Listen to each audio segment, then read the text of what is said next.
Engkau baik. Kami bersyukur bahwa Engkau Tuhan yang menjadi Raja atas kehidupan kami. Karena kami percaya jika Tuhan yang mengandalkan semuanya, semuanya akan jadi luar biasa. Pagi ini hati kami datang mencari wajah-Mu Tuhan. Biarlah kebenaran firman-Mu boleh menjadi kekuatan, bahkan jawaban buat setiap kami yang sedang mencari pertolongan Tuhan. Kami percaya ada kuasa dalam kebenaran firman-Mu. Hati kami siap dan terbuka Bapa. Segala kemuliaan, hormat dan pujian hanya bagi nama Tuhan sampai selama-lamanya di dalam nama Tuhan Yesus. Haleluya. Amin. Puji Tuhan, silakan duduk. Shalom Bapak Ibu semuanya, saudara yang dikasihi oleh Tuhan. Puji Tuhan, salam kenal. Ini bukan pertama kali saya di gereja ini, tetapi saya belum pernah bertemu dengan saudara di ibadah raya. Kemarin pada beberapa waktu yang lalu datang ke tempat ini di acara WOI dan di acara wanita. Dan ini pertama kali perkenalkan terlebih dahulu, walaupun saya tahu Anda sudah baca dari flyer ya. Nama saya Ruth Julia, asli dari Surabaya, asli dari Surabaya saudara. Tapi sejak tahun 2020 Tuhan mengizinkan saya dan sekeluarga untuk kami pindah ke Australia. Secara khususnya di kota kecil yaitu di Perth. Nah pagi ini saya bersyukur kita dalam event-event Natal sekaligus mengakhiri tahun. Gak kerasa ya Bapak Ibu ya, tahu-tahu sudah Natalan lagi. Di Australia kami pasang pohon Natal, jadi baru aja rasanya kami lepasin, sekarang sudah pasang lagi. Mungkin rencana tahun depan gak usah dilepas sampai Natalan berikutnya. Karena waktu berjalan begitu cepat. Puji Tuhan. Saudara bawa Alkitab? Puji Tuhan. Gak bawa, haleluya. Gereja ini apal semua ayat.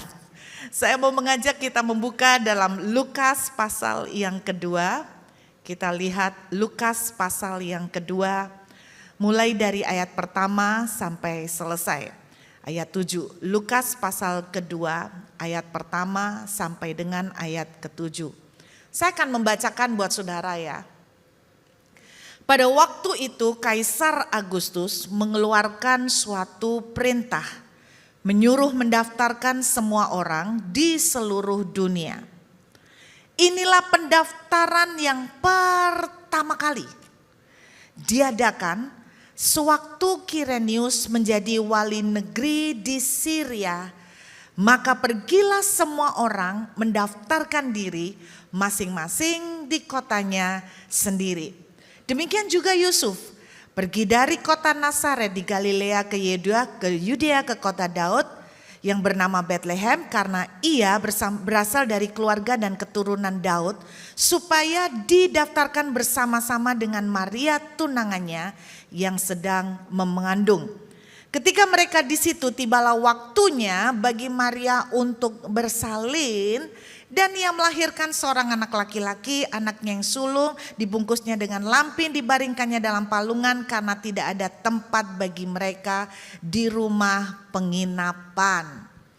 Saudara, kalau perhatikan cerita ini, pernah kita berpikir enggak Bapak Ibu? Kedatangan Yesus, kelahiran Yesus itu sudah dinubuatkan bukan 10 tahun yang lalu, tapi ribuan tahun sejak dari perjanjian lama. Sudah banyak sekali kata-kata nubuatan yang menunjuk tentang kelahiran Tuhan Yesus. Jadi nubuatan ini sudah lama sekali diberitakan. Terus kemudian waktu Yesus dilahirkan, cerita kelahiran Yesus kalau kita baca cukup melalui perjalanan yang sangat menyusahkan. Sempat saya berpikir begini ya, juru selamat yang sudah dinubuatkan mau lahir, sudah dinubuatkan bertahun-tahun, berulang-ulang, ratusan tahun lebih, bahkan sampai ribuan tahun. Tapi kenapa kelahiran juru selamat kok harus melalui banyak proses yang bertele-tele, yang repot, yang banyak kesusahan, yang banyak masalah dan banyak kesukaran dan hambatan. Bukankah secara logika kalau juru selamat Tuhan sendiri yang datang dalam wujud sebagai manusia, bukannya harus diperlancar enggak Bapak Ibu ya? Kan kadang-kadang begitu. Tadi malam anak saya nanti itu dia akan kesaksian dan sharing di ibadah 316 atau something namanya ya, di teenager ya. Dan jam 9 pagi nanti. Kemudian apa yang terjadi kemarin lusa kami datang, kami mendarat di airport sekitar jam 5, lalu kemudian tiba-tiba langsung macet ya, waduh Jakarta macet ya, jam 5 sampai pokoknya langsung ke sini untuk rehearsal, untuk gladi bersih dianya, untuk acara jam 2 nanti. Dan tanpa disadarin, kemudian malamnya ketika tidur dia mengeluh tidak bisa tidur, akhirnya kurang tidur. Lalu besoknya kemarin itu dia harus recording sampai sore dan di situ dia mulai ngerasakan gak enak badan. Mulai merasakan gak enak badan, suaranya habis, jadi recording cukup struggle. Kemarin waktu recording karena dia menyiapkan membuat single saudara. Jadi ketika dia recording suaranya enggak keluar, wah berantakan semua. Terus tadi malam dia merasakan kondisinya semakin bukannya lebih baik tapi lebih enggak enak. Dia nangis tadi malam, dia bilang begini, "Mami, saya ini mau ngelayanin Tuhan. Kok ya pas waktu mau ngelayanin Tuhan, kok kayak gini. Kenapa saya ini mau ngelayanin Tuhan, kok malah banyak masalah, kok banyak malah penghambatan dan musibah." Dia bilang begitu saudara, sambil nangis dia. Sampai pikirannya mulai mikir macam-macam. Dan memang waktu diperhatikan Bapak Ibu ada keanehan. Setiap kali dia datang ke Jakarta, selalu dia terkena sakit. Dan terkenanya di batuk dan tenggorokan, tiap ke Jakarta. Kami jadi bingung gitu loh, kenapa jong dengan Jakarta? Tiap ke Jakarta, dia coba perhatikan, di Bali kemarin gak apa-apa. Ke Surabaya gak apa-apa. Kenapa ke Jakarta? Papanya jawab dengan santai, mungkin kamu gak jodoh sama Jakarta. Dia bilang begitu. Jadi tadi malam itu nangis dia, kenapa mau melayani? Justru sakitnya di H-1. Lalu saya ngomong kemarin sama ketuanya Pak Eradi ya. Saya bilang, kamu siap-siap plan B ya. Saya nggak tahu apakah besok suaranya bisa keluar atau entah gimana. Kamu siap-siap plan B. Saya bilang begitu. Saudara, saya membayangkan perjalanan Yesus. Ini sudah direncanakan ribuan tahun. Tapi pernah kita berpikir enggak, kok sepertinya surga enggak berpihak ya? Kok sepertinya surga enggak turun tangan, bukannya harusnya ngelancarin. Ada orang bilang kalau dari Tuhan semuanya lancar. Kalau dari Tuhan, kehendak Tuhan semuanya lancar. Ternyata tidak loh Bapak Ibu. Banyak orang karena putus asa mendengar suara Tuhan, mereka bilang begini, pokoknya Tuhan kalau ini Tuhan mau, lancarkan semuanya. Kalau bukan Tuhan, tutup semuanya. Bapak Ibu jangan sekali-kali doa seperti itu, bahaya. Bahaya. Satu kali seorang wanita bilang begini, Tuhan aku mau pinjam duit dari bank. Kalau memang ini kehendak-Mu, lancarkan semuanya. Dan ternyata lancar. Dan di luar dugaan, kemudahan. Tapi saya kasih tahu apa yang terjadi.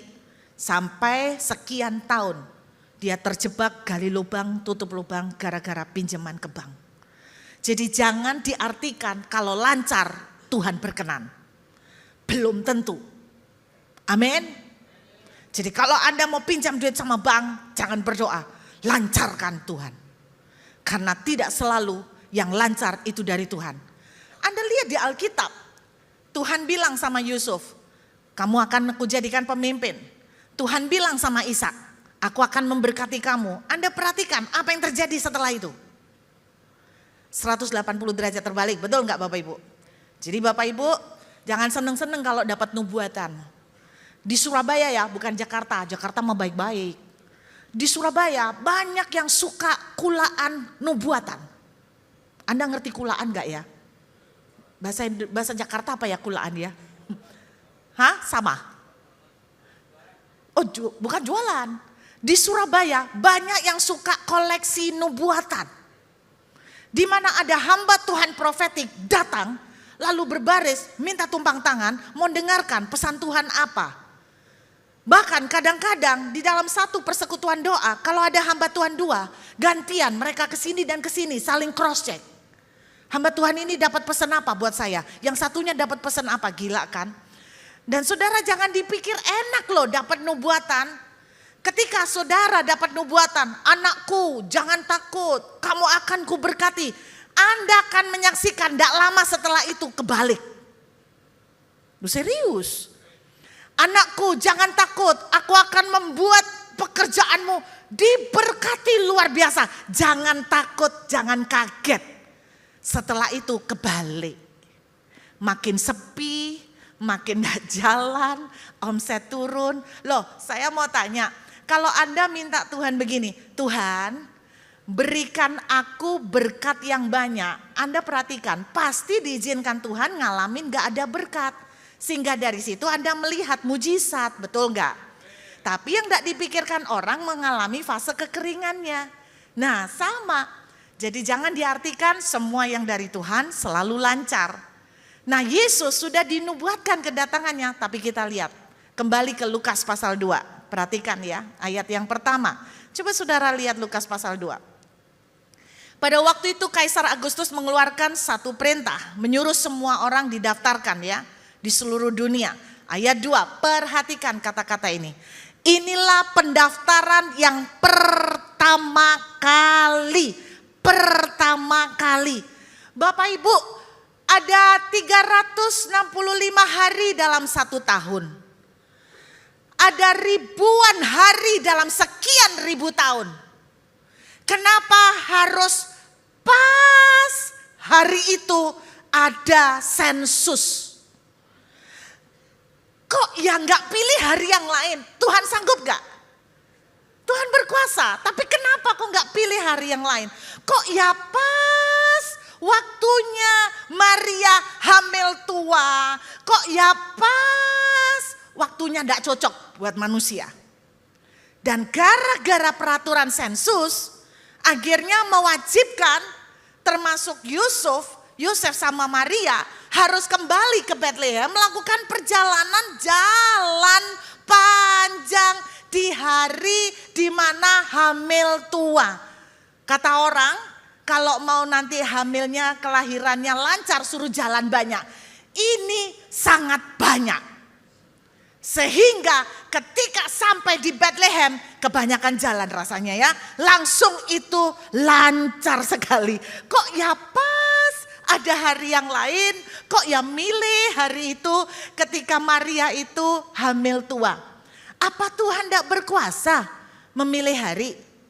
Apakah Tuhan tidak mampu ngatur kek dibikin kaisarnya berubah pikiran, gimana hari yang lain lah, cari waktu yang lain untuk sensus. Bisa kan? Tuhan berkuasa kan? Seringkali anak saya kadang gini, kenapa Tuhan lakukan ini? Kan Tuhan bisa atur waktu yang lain. Tapi Anda lihat, seperti ada unsur sengaja surga itu kayak nggak tolong, malah mempersulit perjalanan mereka. Saya kasih tahu, betul Roma 8 ayat 28. Allah turut bekerja dalam segala sesuatu untuk mendatangkan kebaikan. Bagi anak Tuhan, dengerin Bapak Ibu, bagi anak Tuhan ayat ini berlaku. Roma 8 ayat 28. Dalam hidup anak Tuhan, Tuhan mau ikut campur. Baik, jelek, Tuhan ikut campur.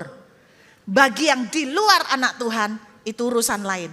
Tapi yang bagi anak Tuhan, Roma 8 ayat 28 itu pasti terjadi. Tuhan mau mencampuri hidup Bapak, Ibu, dan saya. Jadi hari ini ketemu orang yang bikin apes, Tuhan ikut campur. Hari ini pintu tertutup, Tuhan ikut campur. Hari ini jalan belum terbuka, Tuhan ikut campur. Hari ini omset turun, Tuhan ikut campur. Amin Bapak Ibu. Hari ini proyek Anda gagal, Tuhan ikut campur.